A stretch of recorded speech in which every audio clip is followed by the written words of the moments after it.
news. Okay, we'll start with this, our continued coverage of this past weekend's action. On the undercard of Lukas Rozansky versus Alen Babic for what was the vacant WBC Bridgerweight title, we saw unbeaten Laura Grzyb of Poland, where the fight took place, take on Italy's own Maria Cecchi in what was a hard-fought fight for Laura Grzyb. I think this is the most human I've ever seen her. Usually, she's in full control of a match. Usually, she's bossing it, but I have to admit that Maria Cecchi, she really gave her something to work around. She really gave her something. To credit to Maria Cecchi, who don't come from the same kind of decorated amateur background that Laura does. I will admit, the display that Maria Cecchi put on opposite the ring, Spain's own Mary Romero, 2 fights ago, it was a disgraceful display, it was, but she did seem a lot more put together here. No dirty boxing, no deliberate headbutts. Not deliberately, I'd say. The stylistic matchup in this fight for Maria Cecchi was different than what she experienced opposite the ring, Mary Romero. Mary's a pressure fighter, whereas Laura's a cross, a hybrid between a pure boxer and a boxer-puncher. Opposite the ring, Mary Romero, Maria Cecchi was so flustered by Mary's activity and her flurries, her come-forwardness, that she resorted to dirty boxing, dirty tactics, whereas Laura's not a pressure fighter. She's more balanced. She can be the aggressor, she can be the defender. She is a much more cerebral fighter than, say, a Mary Romero that's going to force you to fight by bringing the fight to you. Laura is a little bit more balanced, and that left the door open for Maria Cecchi. Maria had some moments of success. It wasn't lopsided. It wasn't one way. Irrespective of how the judges might have scored it, she was getting in there with shots. Laura won a split decision. Maria Cecchi really made her work for it, though what separated them really was accuracy. I want to say that accuracy and punch picking is what won Laura Grzyb this fight. Accuracy, punch picking, and range control. That's where she excelled. Although that's not saying that Maria Cecchi didn't have moments of success of her own. She did. I think Maria was a lot more coordinated in this fight than we've seen in previous instances, and she showed good cardio, a good gas tank, a good beard too, good chin. Got hit with a couple of clean shots. She wore them well. On Laura Grzyb's end of it, Laura showed good movement, good range control, good accuracy, good punch picking, but she did fade a bit down the stretch, resorted to a lot of holding, a lot of wrestling and clinching to smother Maria Cecchi's aggression. That even if Laura was getting the better end of the exchanges whenever the fighters would trade punches, she did look a bit spent, a bit tired in the second half of the fight. You have to wonder if she didn't have home field advantage, if the fight weren't in Poland. If it were somewhere else, would she have been deducted a point for the constant holding? See, she was tired. Nevertheless, she was the more accurate fighter, the more accurate puncher. Any of the eye-catching shots in the fight were coming from Laura Grzyb. She'd get through with meaty punches, meaty right hands, snapping Maria's head back. It was a hard-fought fight for Laura, a hard-fought victory, and it's the most human I've ever seen her. Laura reminds me a bit of the United Kingdom's own Ellie Scottney, who campaigns at this same weight, and she'll be in action very soon opposite the ring, Shernika Johnson, reigning IBF champion. Laura reminds me of Ellie, but I will say that Ellie, to the eye, has a higher ceiling. She's a bit more put together than Laura. Laura's a bit more rough around the edges. Although they're good at a lot of the same things. Range control, movement, having a balanced approach. Accuracy as well. They're accurate punchers, even if they're not artillery fighters. When they do get their shots off, they find a home. They land. You can almost interpret this fight as a step in the direction of a potential Ellie Scottney fight, because before this fight, Ellie Scottney was the EBU champion. This fight between Laura and Maria was for the vacant EBU title. Ellie Scottney won it in her last fight, and she vacated it briefly afterwards. Thus, it was on the line in this fight between Laura and Maria. And in this era of boxing, where you sometimes hear it said that belts don't matter, that they're just trinkets, that the belts themselves are not important. Well, based on Laura's reaction, could have fooled me. 96-94.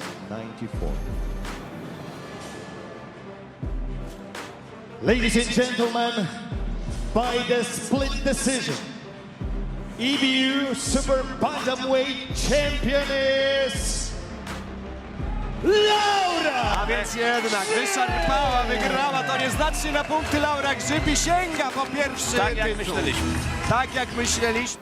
I feel like Laura's reaction to the judges' scorecards being read was in part because it was a hard-fought fight for her. Maybe she herself wasn't sure how they had it. That in tandem with this being a milestone in her professional boxing career. This is her first title. The slack-jawed gawkers and spectators in what is this spectator sport might have you believe that the titles themselves have no meaning, have no significance, but this reaction harkens back to when Maurice Hooker won the WBO title at 140 pounds. He broke down. Same way Laura broke down. It meant something to them. It mattered. It was a good fight. I wouldn't mind seeing Maria Cecchi opposite the ring, Ramla Ali, maybe Nazarena Romero. Maria Cecchi fought well, and so did Laura Grzyb, who I feel is coming one step closer. I just feel like Laura and Ellie are on a collision course. Even though they don't mention each other, at least not to my knowledge, I feel like eventually we're going to see those two fighters fight. For now, congratulations to Laura Grzyb.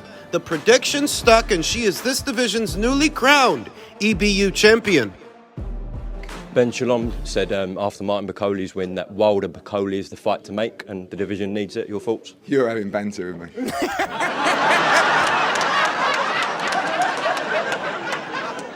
He said it on Sky. What? He said it on Sky Sports. Who did? Ben Shalom.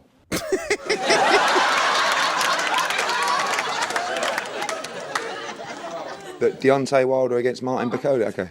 Well, when I'm in Saudi Arabia next week talking about the biggest fight in history, I'll mention Martin Bakole to them and see if they've ever heard of him. Martin Bakole's a good fighter, but obviously I don't think that conversation is going to go down very well. That was Eddie Hearn's initial reaction to Ben Shalom's suggestion that former WBC champion Deontay Wilder, who's supposed to be in talks to fight Anthony Joshua later on this year in Saudi for a fuck ton of money. That was his reaction to the notion that Deontay Wilder should face Martin Bakole instead, according to Ben. Martin Bakole, after that dominant win over then unbeaten Tony Yoka, Olympic gold medalist Tony Yoka of France, after that dominant victory, Martin Bakole quickly became a member of the Who Needs You Club. In that club, you'll find guys like Ivan Ditchko, Frankie Sanchez, Bakadir Jalalov, and Martin Bakole. And it's not because those fighters aren't good fighters. They're good fighters. They're very good fighters. Some better than others. But who needs them? Deontay Wilder, former champion who's pushing 40, currently in negotiations for a massive fight, massive payday. He's going to put all of that on hold to box Martin Bakole. Former cruiserweight champion turned analyst Johnny Nelson over there at Sky Sports, he seems to think so. He believes Deontay Wilder would fancy a fight with Martin Bakole. Why? Why would Deontay Wilder fancy a fight with Martin Bakole? I feel like these days people are too comfortable just saying anything and everything that comes to mind, no matter how ridiculous it sounds. Johnny Nelson, a Sky Sports pundit and former cruiserweight world champion, believes that Deontay Wilder would entertain the idea of a fight with Bakole. Deontay Wilder may fancy it. Ben Shalom said on Saturday that he and Bakole were targeting Wilder, and I think Wilder and his people will look at it and think he has the punching power to get rid of Bakole. Wilder did that with Luis Ortiz, something I really rated him for, because Ortiz was certainly not a slump in his career. Deontay has so much confidence in his raw power, Nelson told Sky Sports. If that fight happened, it would put everybody else to shame. The UK fighters, at least. It would be impossible to ignore Bakole after a fight like that. Impossible to ignore Bakole. A lot of people are ignoring Bakole right now, and I'll tell you something. It's not because he's not a good fighter. He is a good fighter, a dangerous fighter, a high-risk, low-reward fighter, and that's why a lot of people are ignoring him. Deontay Wilder, who's possibly on the eve of the biggest payday and the biggest fight of his career, he's going to jeopardize all of that to fight Martin Bakole for what? Why? Nelson continued, it would be impossible to ignore Bakole after a fight like that. We have seen what beats Wilder, someone with smooth boxing skills. You can't match him for power, so you need to outbox and outmove him. Even if you are a tough and durable guy, you cannot take the sort of shots Wilder will throw out. But don't sleep on Bakole, or you could be turned over. Saturday night showed how destructive he can be when he is on it. I also like his fearless approach. He has talked about what happens in sparring, which you just don't do. It's like grazing on your mate, but he has to call these guys out to try and force them not to ignore him. He needs to embarrass them into fighting him. And we've heard a lot of sparring stories from Martin Bakole, what happened with Joe Joyce and what happened with Usyk. So in truth, I don't read too much into sparring stories. There are any number of sparring stories out there, like the one about Zerto and Bivol and how Zerto supposedly beat him up. This took place some years ago, and some years before they actually fought under the hot lights. And it's not that I doubt the story's legitimacy. It's that it's a sparring story. It's a sparring session. You can't compare that to an actual fight under the hot lights. It's completely different. Martin's got a problem. So does Ben Shalom. They're not actually mentioning Deontay Wilder's name with any expectation to get that fight. They know just as much as we do, what's going on with Wilder right now and who he may end up fighting later on this year. They don't expect to get him in the ring with Martin Bakole. They're just trying to get this guy some promotion any way that they can. The people over there at Sky Sports and Boxer, Ben Shalom, you know, they signed a number of familiar faces. Huey Fury, who hasn't done much since signing to Boxer. Joseph Parker, who ended up having a fight over there at Queensbury before he even fought under the Boxer banner. He comes back, he fights Jack Macy. Remember, he signs to Boxer, but then he ends up having the fight with Joe Joyce at Queensbury, gets knocked out, has a rebound fight on Boxer, and then he leaves. Currently, the story on Smoking Joe Boxer Parker is he's going to be based out of Australia now, moving forward. So I guess he's all done with Boxer. Boxer doesn't have anybody for Martin Bakole to fight. That's the problem. We've been seeing that Ben Shalom has made a conscious effort to poach a lot of Matchroom fighters that used to fight under the Matchroom banner. Fighters like Savannah Marshall and Lawrence Okoli, Joshua Buatsi and April Hunter, Natasha Jonas. Ben has been trying to beef up their stable in the last 12 months or so, little over a year. Picking up as much talent as they can pick up. They picked up Martin Bakole, who was a network and promotional free agent very recently, and this past weekend, he was in action on the undercard of Rozensky versus Babic. Racked himself up another knockout. It's a good fighter. Nobody's saying that he isn't, but that's the problem. He's a good fighter, a dangerous fighter, that doesn't get you much. So I think the best thing that Ben Shalom can do for this fighter is get him a rematch with Michael Hunter so he can, in effect, avenge that loss. You're wasting your time calling out Deontay Wilder. Martin Bakole himself was calling out Dillian Whyte. Dillian Whyte was in Poland for Rozensky versus Babic. He manages Alen Babic. And while he was there, Martin Bakole was calling him out. They got into a shouting match. But all things considered, Dillian's not going to fight this guy. I would sooner expect Dillian to move forward with his plan to take on Joe Joyce or Zhang, who beat Joe Joyce. I'd sooner expect him to take on either one of those two guys than to take on Martin Bakole, because what's in it for Dillian? Joe Joyce has more of a profile than Martin Bakole, and because he's coming off a loss, it's a very opportune time to fight him. Think about Zhang. You get to fight for WBO interim status, which lines you up for a title shot. So why would he run risks with Martin Bakole? I mean, unless Ben Shalom is about to pull that checkbook out and cut Dillian Whyte a massive check to do it, I don't think it happens. I'm not advocating against this fight, you understand? I'm just telling you I don't think it goes down. Why would it? What Ben ought to do is see about getting Michael Hunter in the ring with Martin Bakole so Martin can avenge the loss. It's the lone defeat on his record, the defeat to Michael Hunter. And you know, if he beats Michael and avenges the loss, maybe you turn that into a trilogy. Maybe you have him fight Huey Fury. He's not doing a lot right now. Maybe you do that. Maybe you do that instead of what you are doing, because what you are doing, you're barking up the wrong tree, my friend.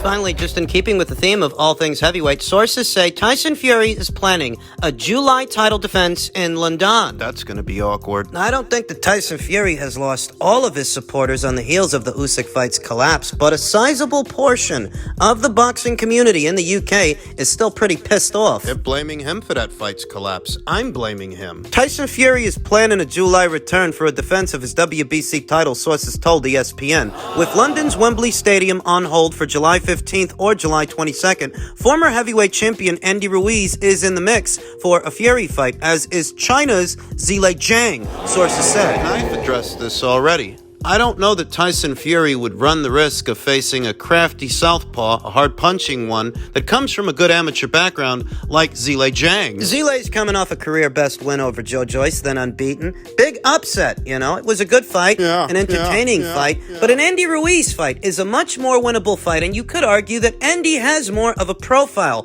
more at least, than Zhang, where Zhang beat Joe Joyce. Andy Ruiz beat Anthony Joshua. That was an even bigger upset than the Joyce versus Zhang upset. Fury and Zhang and Joyce are all aligned with Frank Warren's Queensberry Promotions, so it's conceivable the rematch clause issue could be sorted if there's a desire from all sides to match Fury with Zhang. Zhang has already expressed he wants to fight Fury in China. That won't happen. If the fight happens at all, it won't be in China. Terry Lane, who co-manages Zhang with his brother, Tommy Lane, told ESPN, Zhang dropped a controversial decision to Filip Hrgovic in his previous bout. We would love to make that happen one day, but the heavyweight division is very much all up in the air right now. It's been well over a week since Joe Joyce was upset by Zhilei Zhang, and there's been no word of Joe activating his rematch clause. Initial reports seem to indicate that he might forego an immediate rematch and fight someone else. On the premise that Joe doesn't activate that rematch clause and Tyson Fury ends up fighting Andy Ruiz instead of Zhilei Zhang, where does that leave Zhilei Zhang? Why don't they get him Martin Bakole? He's not doing anything, I know, but because Zhilei Zhang became WBO interim champion in his last fight with Joe Joyce, and because Zhilei Zhang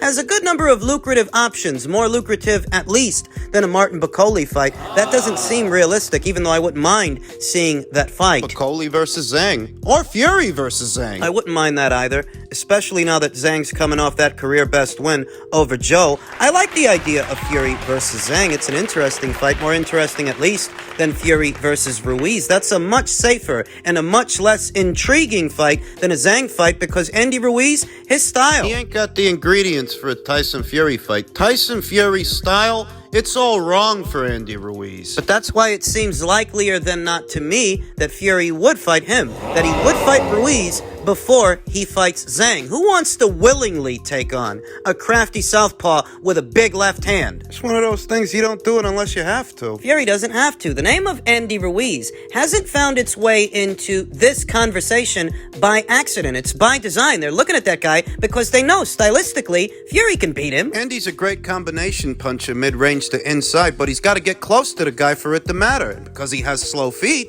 Tyson Fury doesn't. Tyson being taller and longer and somewhat faster than Andy, faster on his feet. The Andy Ruiz fight would be the safer choice, and it would be a common opponent between Tyson Fury and Anthony Joshua. That'd give Tyson Fury more reasons to start name-dropping that guy, start talking about that guy. We all know he can't sell a fight without bringing up AJ. And the selling point would be that he would be about to do what AJ didn't do. He'd go in there looking to stop Andy Ruiz, though whether or not he actually would or could, that's just the marketing angle. In all likelihood, Fury would choose to box Andy Ruiz the same way AJ did in the second fight. just see where I'm coming from, right? Right.